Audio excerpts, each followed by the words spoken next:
नमस्कार मित्रों, राधे राधे। मैं पंडित अमितेश शुक्ला।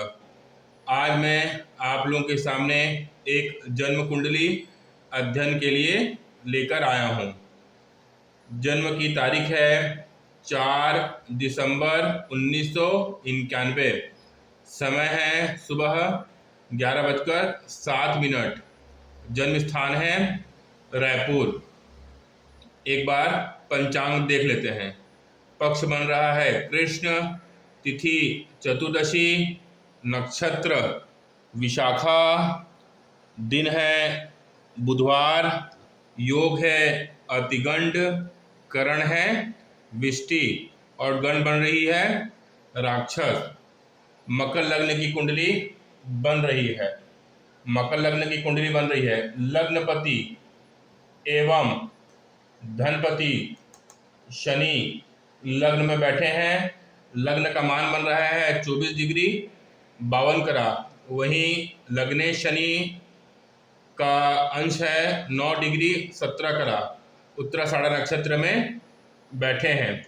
वही बात करें केतु की, तो केतु मिथुन राशि में रोग भाव में 17 डिग्री 31 कला पूर्वाषाढ़ा नक्षत्र में बैठे हैं। बात करें गुरु की, तो गुरु अष्टम भाव में 19 डिग्री 43 कला पूर्वाषाढ़ा नक्षत्र में बैठे हैं। वही बात करें चंद्रमा की, तो चंद्रमा तुला राशि में 25 डिग्री 53 कला विशाखा नक्षत्र में बैठे हैं। वही बात करें शुक्र की, तो शुक्र तुला राशि में 5 डिग्री 5 कला उत्तरा भाद्रपद नक्षत्र में बैठे हैं। बात करते हैं मंगल की, तो मंगल वृश्चिक राशि में 9 डिग्री 10 कला ज्येष्ठा नक्षत्र में बैठे हैं। वहीं बात करें सूर्य की, तो सूर्य 17 डिग्री के ज्येष्ठा नक्षत्र में बैठे हैं। और वहीं बात करें बुध की, जो कि 27 डिग्री 5 कला ज्येष्ठा नक्षत्र में बैठे हैं।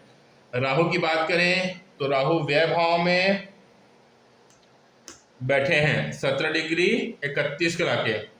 इनका अंश दोनों का बराबर होता है 17 डिग्री 31 कला के। बात कर लेते हैं मकर लग्न की कुंडली बन रही है। मकर लग्न होता है, चर लग्न होता है, पृथ्वी तत्वी लग्नी होता है, शनि से प्रभावित लग्न होता है। मकर लग्न के जो स्वामी होते हैं शनि, वो लग्न में बैठे हैं, जो कि धनपति भी होते हैं। तो लग्नेश एवं धनेश का लग्न भाव में बैठना, शनि लग्न में शश योग का निर्माण कर रहे हैं। तो शश योग के प्रभाव से जातक अत्यंत धनवान, भूमि भवन एवं वाहन का सुख देखने वाला, परंतु शनि लग्न में होने से जातक के हर एक कार्य को विलंब कर देते हैं। जातक निम्न वर्ग के लोगों के बीच में अत्यंत प्रतिष्ठित समाज का नेता होता है। बात कर लेते हैं जातक की राशि की, तो जातक की जो राशि है वो बन रही है तुला। चंद्रमा सप्तमेश होके कर्म भाव में नीचाभिलाषी होकर 25 डिग्री 53 कला के विशाखा नक्षत्र में बैठे हैं। तो जातक की राशि बन रही है तुला। पृथ्वी तत्व लग्न, वायु तत्व राशि, लग्नेश एवं राशि का जो संबंध है, लग्नेश एवं राशि का जो संबंध है, मतलब शनि और शुक्र का जो संबंध है वो अति मित्र का बन रहा है। बाकी तत्वतः दोनों में भेद दिखाई दे रहा है। बात कर लेते हैं लग्न की, लग्न का विस्तृत चर्चा कर लेते हैं। तो मकर लग्न बन रहा है, तो मकर लग्न में लग्न भाव में शनि हो जाते हैं। तो लग्न भाव में शनि, अगर आप नवमांश कुंडली को देखेंगे तो नवमांश कुंडली में आपके जो शनि हैं वो अष्टम भाव में बैठे हैं, मतलब लग्न के बल को कमजोर कर रहे हैं। नवमांश कुंडली में जो जातक को थोड़ा सा निराशावादी, एकांत प्रिय बनाएंगे।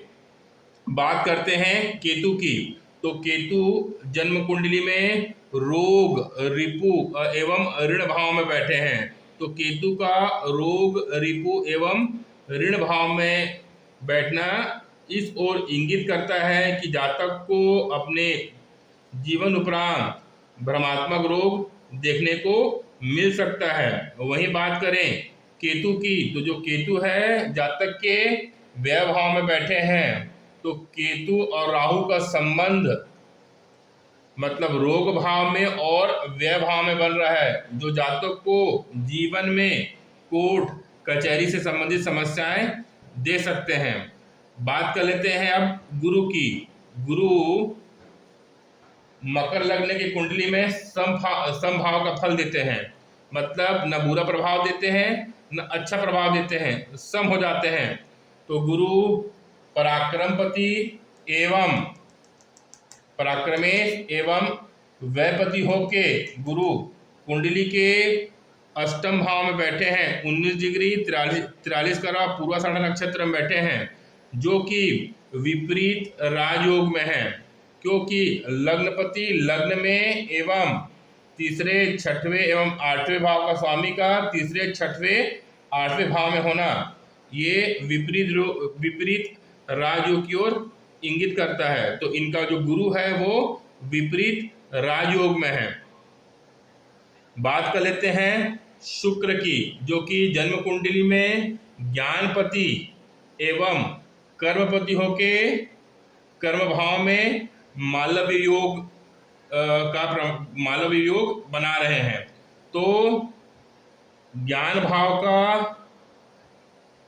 कर्म में आना केंद्र त्रिकोण राजयोग बना रहा है। साथ में जो शुक्र हैं वो अपने खुद की राशि में बैठे हैं, जिसको मालव्य योग बोलते हैं। मालव्य योग के प्रभाव से जातक अत्यंत सुंदर प्रखर व्यक्तित्व का एवं हंसमुख होगा।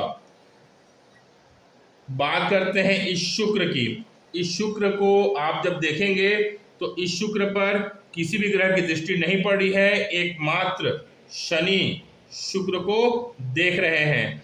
हालांकि शनि शुक्र अति मित्र होते हैं, परंतु जब शुक्र पर शनि की दृष्टि पड़ती है तो जातक में कैरेक्टर का कमी रहता है, मतलब जातक में चारित्रिक पतनता की ओर ये इंगित करता है। साथ में आप जब देखेंगे तो इस चंद्रमा पर शनि की भी दृष्टि पड़ रही है, जिसको विष योग बोलेंगे। जातक को जीवन में कई बार मानसिक उतार चढ़ाव देखने को मिलेगा। बात करते हैं बाकी ग्रहों की, तो कुंडली में मंगल को आप देखेंगे जो कि सुखपति होते हैं, सुखेश एवं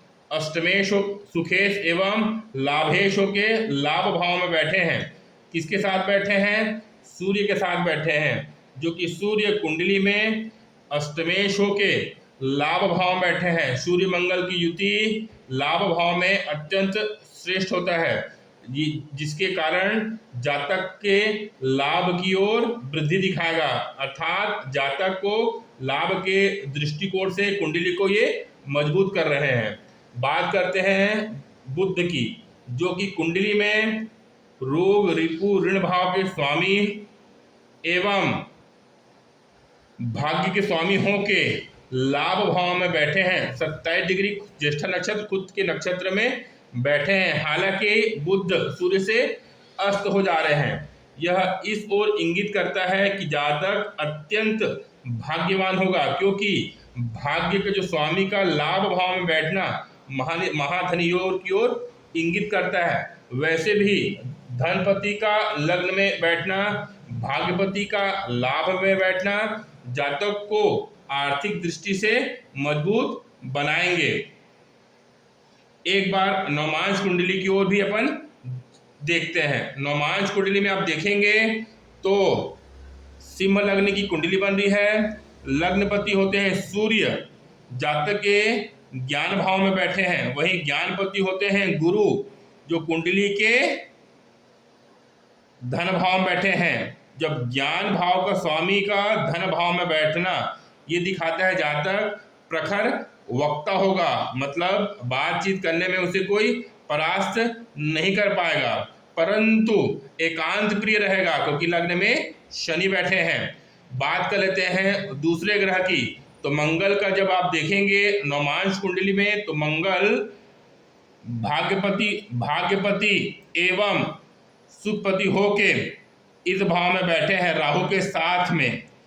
साथ में गुरु भी बैठे हैं, परंतु राहु के साथ में बैठे हैं, इसको अंगारक योग माना जाता है। वहीं बात करते हैं शनि की, जो कि कुंडली में रोगपति के स्वामी होके, रोगेश के स्वामी होके, रोगपति स्वामी होके अष्टम भाव में केतु के साथ में श्रापित योग से पीड़ित हैं। तो इस भाव का स्वामी का इस भाव में बैठना, हालांकि शनि को अष्टम का कारक माना जाता है, परंतु जातक के जीवन में ये संघर्ष की वृद्धि कराते हैं। बात करें चंद्रमा की, तो चंद्रमा लग्न कुंडली में सप्तमपति होके कर्म भाव में बैठे थे और नवमांश कुंडली में भी वो कर्म भाव में बैठे हैं, जो कि उच्च राशि में बैठे हैं, परंतु नवमांश कुंडली में चंद्रमा केमद्रुम योग से पीड़ित है, क्योंकि ना यहाँ कोई ग्रह है ना यहाँ कोई ग्रह है। बात कर लेते हैं शुक्र की, जो कि कर्मपति कर्मेश एवं पराक्रमेश होके इस भाव में दिग्बली होके बैठे हैं, जो कि अच्छा माना जाएगा। चलित में जब आप बात करेंगे चलित कुंडली की, तो चलित कुंडली में जो शुक्र है वो भाग्य का फल दे रहे हैं, जो शुक्र है यहाँ का फल दे रहे हैं, एवं जो सूर्य है वो कर्म भाव का फल कर रहे हैं, जो सूर्य है वो कर्म भाव का फल कर रहे हैं। जातक का मूलतः केवल 2 ही प्रश्न हैं। जातक अपने विवाह को लेके बहुत चिंतित है। एक बार विवाह भाव को देख लेते हैं। तो जातक मूलतः अपने विवाह से बहुत चिंतित है। जातक का विवाह हो नहीं पा रहा है, बार बार रिश्ता आता है, कुछ दूर चलता है रिश्ता, मतलब बातचीत चलती है, उसके बाद बीच में बातचीत टूट जाती है, मतलब रिश्ता विवाह में नहीं बढ़ पाता है। तो एक बार सप्तम भाव को देख लें। तो जो सप्तम पति होते हैं चंद्रमा, वो कुंडली के कर्म भाव में बैठे हैं, तो सप्तमेश का कर्म भाव में बैठना इस ओर इंगित करता है कि जातक की पत्नी नौकरी चाकरी वाली रहेगी।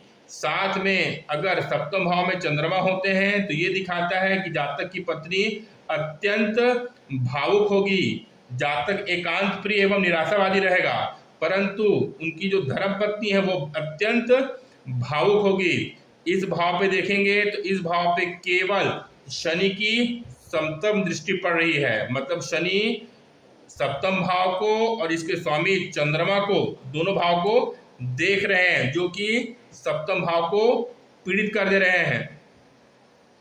वहीं जो सप्तम के जो कारक होते हैं पुरुष की कुंडली में, उसको शुक्र माना जाता है। तो शुक्र भी हालांकि कर्म भाव में बैठे हैं, बाकी वो भी शनि से दृष्ट हो जा रहे हैं और किसी भी शुभ ग्रह की दृष्टि शुक्र पे नहीं पड़ रही है।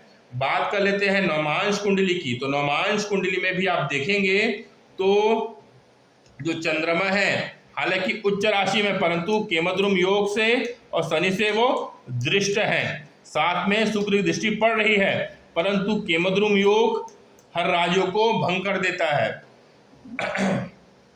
जातक का दूसरा प्रश्न है कि जातक का दूसरा प्रश्न ये है कि जातक अत्यंत मानसिक चिंता में लगे रहता है। तो मानसिक चिंता का मैं आपको कारण बता चुका हूं, लग्न में शनि होने के वजह से। षड बल में आप जब देखेंगे तो षड बल में सबसे ज्यादा मजबूत जातक के सूर्य हैं एवं मंगल है। वर्तमान में जातक को बुध की महादशा चल रही है, तो बुध की महादशा मकर लग्न में अच्छा फल करती है, क्योंकि बुध मकर लग्न में अत्यंत कारक होते हैं, क्योंकि वो भाग्य के स्वामी एवं रोग के स्वामी होते हैं। परंतु बुध को रोग का दोष नहीं लगता है, क्योंकि वो भाग्यपति होते हैं। तो रोगेश एवं भाग्य के स्वामी होके बुध कुंडली के लाभ भाव में मंगल की राशि में, मंगल के साथ में तात्कालिक शत्रुता में बैठे हैं।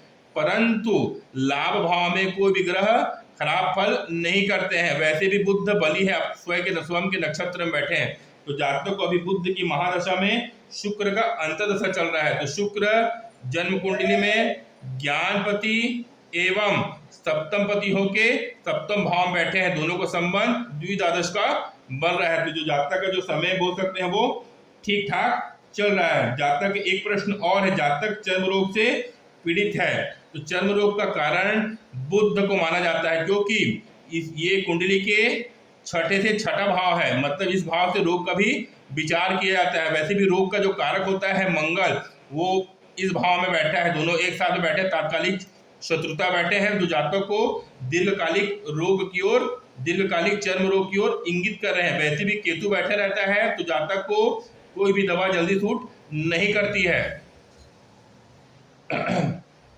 बुध की महादशा जातक को 9 नवंबर 2036 तक चलेगी। बात करते हैं उपाय की, तो मकर लग्न में सबसे योग कारक होते हैं शुक्र, स्वयं शनि और बुध।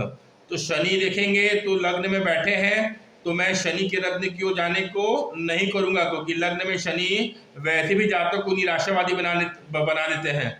रत्न पहनाने से निराशावादी में और वृद्धि हो जाएगी। तो मैं जातक को एक ओपल धारण की ओर सलाह दूंगा। ओपल जातक 7.5 रत्ती का अपने तर्जनी उंगली में धारण कर ले शुक्रवार के दिन। पूजा पाठ की बात करें तो शुक्र की आराधना करें, शुक्र हेतु माँ भगवती की आराधना करें। साथ ही साथ गणेश जी को दूबी चढ़ाएं, प्रत्येक बुधवार 108 दूबी चढ़ाएं। ओम गणपति नमः का जाप करते हुए जातक सूर्य भगवान को रोज अर्घ दे, सूर्य भगवान को रोज जातक अर्घ दे।